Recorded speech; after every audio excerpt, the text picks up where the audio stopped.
Innaka la tusmi'us summa. Kau tidak bisa membuat orang mati bisa mendengar. Yang mati yang mana?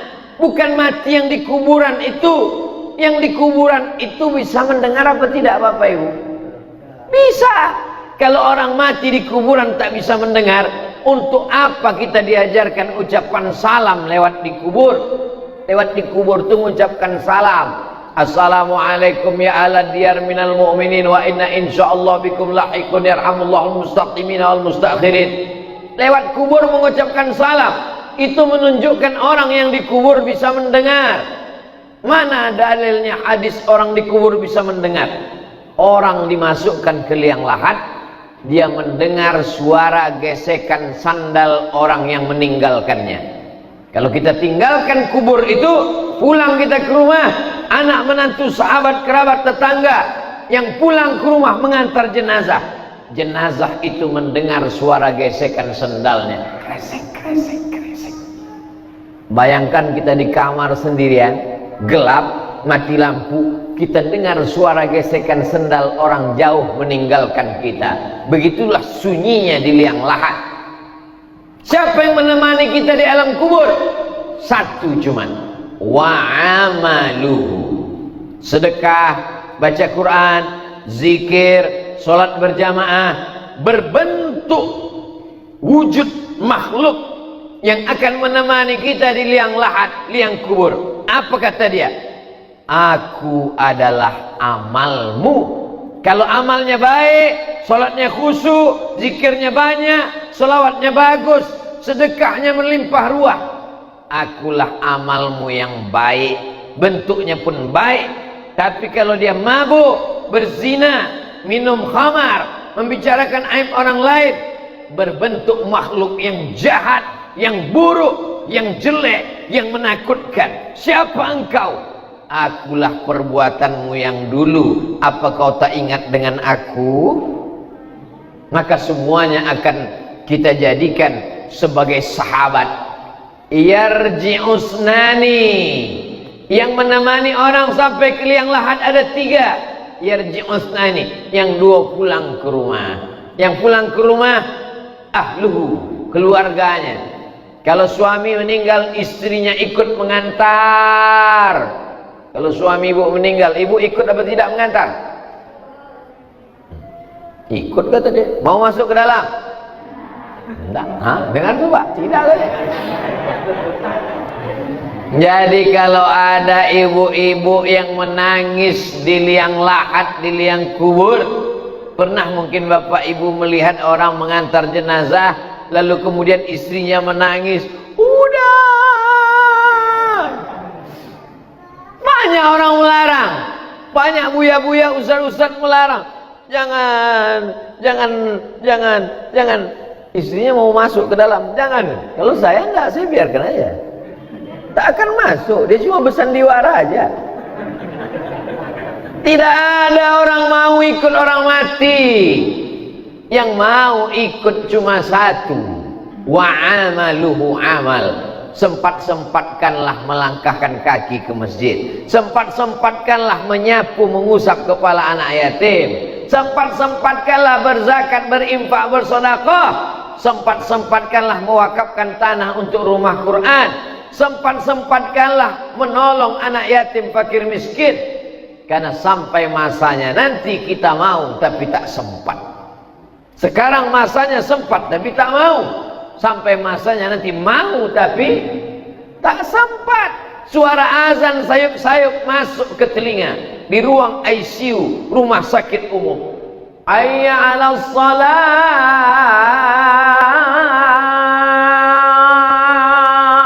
Mau ke masjid tapi tak mampu. Kaki terbaring. Kena penyakit apa? COVID-22. COVID-19 sudah lewat sudah. Bermutasi. Bermutasinya apa? Berkembang lebih canggih dari sebelumnya. Amboko bodoh dalam masalah virus. Jadi yang mau tanya ke dokter, Pak dokter, kenapa orang sudah vaksin 2 kali tetap kena COVID. Karena COVID-nya bermutasi, Pak Ustadz. Mutasi itu apa? Payah lo kan ke profesor lo kecilnya. Berkembang lebih dari yang terpikirkan manusia. Dulu orang cukup dengan cuci tangan, pakai masker, insya Allah selamat. Kenapa? Karena COVID tidak masuk ke telinga. COVID hanya masuk ke mulut dan ke hidung. Itu maka dua kan ditutup. Bayangkan kalau nya bermutasi masuk ke telinga. Apa sumbek telinga saudara? Tidak ada tausiah, tidak ada khutbah lain. Jumat iko indah ada khutbah dek telinga awak tak sumbek sadonya. Ternyata air liur yang keluar dari mulut orang terkena COVID lalu kemudian bisa bertahan selama 20 menit dia di udara. Mutasi terakhir, bisa dia bertahan di udara selama 20 menit mencari mana mulut yang terbuka. Nampaknya masuknya ke dalam tanpa harus berbicara. Walaupun orangnya bicara sudah pergi. Makanya sesudah hamba pai beko asemprot leko. Jadi jangan kini sakit hati hamba. Bapak Ibu yang dimuliakan Allah Subhanahu wa taala. Artinya apa? Selalu ada berkembang terus. Virus berkembang. Tapi kenapa hati kita tidak berkembang? Tidak semakin kuat, melemah karena dua sebab. Yang pertama, godaan setan. Yang kedua, sifat hawa nafsu. Sifat hawa nafsu itu dari dalam diri sendiri. Tapi sifat hawa nafsu dengan godaan setan seperti api di lalang yang kering.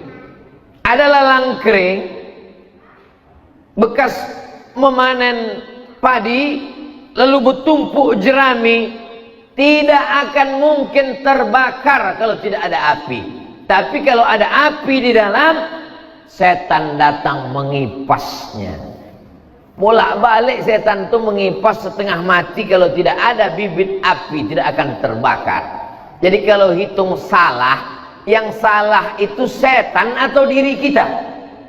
Diri kita dulu. Jadi setan tidak terlalu salah. Jadi kita kalau terlalu banyak menyalahkan setan, sikit-sikit salah setan, sikit-sikit salah setan, nanti muncul namanya Komisi Perlindungan Setan.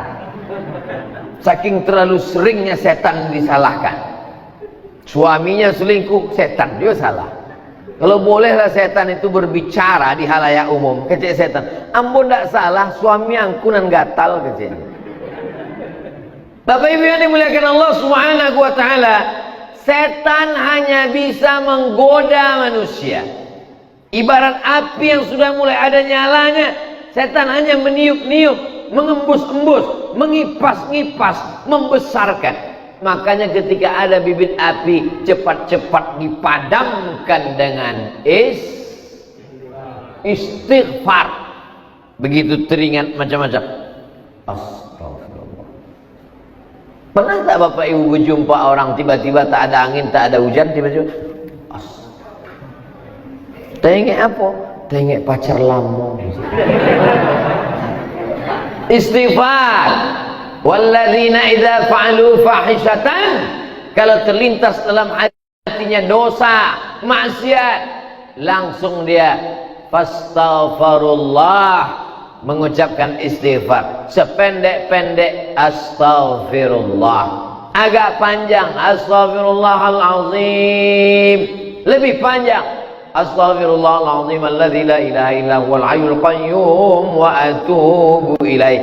Paling panjang Allahumma anta rabbi la ilaha illa anta khalaqtani wa ana abduka wa ana ala ahdika wa ahdika masata'tu a'udzubika min syarri ma sana'tu abu laka bi ni'matika alayya wa abu bi dhanbi faghfir li fa innahu la yaghfiru dhunuba illa anta. Namanya Sayyidul Istighfar, induk dari segala istighfar. Dibaca pagi, dijaga Allah sampai sore. Dibaca sore, dijaga Allah sampai malam. Dibaca tengah malam, dijaga Allah sampai subuh. Amalan-amalan ini adalah hisnul hasin, benteng. Kalau kita punya kerajaan pagaruyung, dibangun benteng untuk menjaga jangan sampai musuh datang. Benteng kita adalah zikir. Itulah maka subhanallah zikir, alhamdulillah zikir, Allahu akbar zikir, istighfar zikir, sholawat zikir. Tapi zikir yang paling afdal adalah afdalul zikri fa'lam annahu la ilaha. Ada saatnya zikir pelan dalam hati, ada saatnya zikir kuat. Kapan zikir kuat? Tengok situasi. Idza quri'al Qur'an, kalau ada orang baca Quran, fastami'u lahu, dengarkan baik-baik, wa ansitu, diam, la'allakum turhamun. Acara menyambut bulan suci Ramadan, pembacaan kitab suci Al-Quran yang akan dibacakan oleh qori Kota Padang, juara musabaqah tilawatil Quran. A'udzu billahi minasy syaithanir rajim. Bismillahirrahmanirrahim. Tiba-tiba ada orang disuruh la ilaha illallah. Orang baca Quran dengarlah baik-baik. Tapi ada masanya orang berzikir kuat. Kapan berzikir kuat? Membacakan zikir ruqyah. Orang yang kerasukan setan, diganggu jin, membacakan zikir untuk orang yang diganggu jin, tak bisa pelan-pelan, tak bisa. Allahu la ilaha illa huwal hayyul qayyum, mesti kuat. Allahu la ilaha illa huwal hayyul qayyum, kuat. Karena kalau pelan, kata setannya, kok pelan kali, kok belum makannya. Makanya azan itu dicari orang yang suaranya paling kuat, paling melengking, dalam rangka menyambut 1 Muharram. Jangan cuma ceramah, jangan cuma tausiah, adakan lomba azan. Lomba azan 1 Kota Padang untuk surau Langgar Musola. Yang juara akan diberangkatkan umroh. Setuju? Bapak ibu setuju, anaknya tak setuju, tahu dia takkan berangkat. Allahu akbar, Allahu akbar. Suara yang paling melengking, suara anak muda. Insya Allah pejabat-pejabat kalau pensiun, kalau meninggal ada penggantinya. Kepala dinas, kepala badan, kepala kantor, belum sampai masanya ada penggantinya. Tapi muazzin, imam, khotib, Bilal, berapa banyak jenazah tak dimandikan. Begitu dibuka masih pakai kaos oblong. Kenapa? Karena yang memandikan tak sanggup, saking banyaknya orang mati meninggal dunia. Ini kejadian yang saya ceritakan ini fakta atau fiktif? Fakta, hak atau hoax? Hak, kebenaran, nyata. Bapak ibu yang dimuliakan Allah Subhanahu wa ta'ala, di mana kita bangun generasi ini? Di masjid. Mencari pemimpin di masjid, mendidik anak muda di masjid, pengajian tabligh akbar di masjid. Sekarang tak bisa lagi pengajian karena Covid, mesti protokol kesehatan, menjaga jarak, cuci tangan dan lain sebagainya, hand sanitizer, pakai masker. Tapi tidak menutup kemungkinan untuk kita membuat majlis-majlis kecil, penyelenggaraan jenazah. Anak-anak ini bagaimana menanamkan sayang kepada bapak ibu. Anak-anak ini kalau tidak diajarkan tentang mati, mereka tidak sayang kepada ibu. Dianggapnya ibu ini akan hidup terus, dianggapnya bapak tak pernah mati. Padahal sampai masanya malaikat maut datang mencabut nyawa. Tak mempan kalau cuma nasihat. Kau baik-baik belajar nak, nanti mak mati, biar aja. Kau mesti baik-baik, nanti ayah kau mati, kau jadi anak yatim. Nggak apa-apa kata dia. Tapi dengan mengajarkan penyelenggaraan jenazah. Bapak-bapak, ibu-ibu yang punya anak di lingkungan musola kita, mari kita bawa anak-anak kita ke musola. Hari Ahad pagi libur sekolah, maka kita bawa. Untuk apa? Penyelenggaraan jenazah. Diajarkan dia bagaimana mulai talqin orang yang mau mati sakratul maut. Bisikkan ke telinga sebelah kanan, la ilaha illallah. Jangan sampai kita mau mati dihidupkannya TikTok.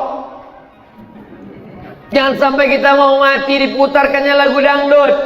Makku dulu kalau mau masak lagu dangdut kesukaan dia, ini mau sakratul maut, dengarlah mak. Apa yang selalu dia dengar, apa yang selalu dia tengok, itulah yang akan dia berikan kepada kita di saat akhir kita mau menutup mata, saat nyawa kita keluar mau menghadap Allah Subhanahu wa taala. Di mana kita didik ini? Di dalam masjid. Jadi masjid bukan sekedar tempat ibadah, ritual, sholat semata. Pendidikan. Hari ini sekolah tak sanggup buka. Berapa banyak orang tua yang sudah meminta-minta, tak tahan, ingin anak-anak offline tatap muka. Tapi karena menjaga, apalagi sudah level 4, protokol kesehatannya mesti ketat, tak berani kepala sekolah, tak berani kepala dinas. Maka pendidikan non formal menjaga anak-anak, masjid menjadi tempat